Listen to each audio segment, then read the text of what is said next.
Yes. Round of applause to the Inter-Secondary School Sports Association, ISA, this evening. Yes. Round of applause for finally accepting the inevitable and cancelling all ISA-sanctioned sports for the Christmas term, which of course means for the rest of the year.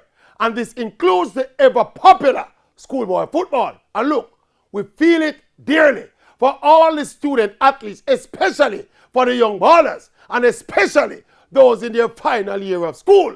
But these are not normal times. What ISA was doing all along was being optimistic while keeping their fingers crossed. I think Mr. Wellington and his executive knew deep down that this season was never going to happen.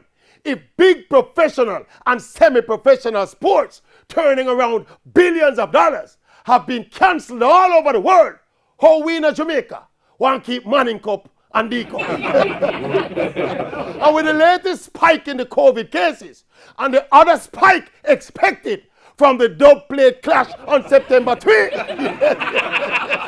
ISA really had no choice but to call off the season. And look, if us as Jamaicans don't behave responsibly with this COVID pandemic, then school sports for next year might also have to be cancelled. Yeah!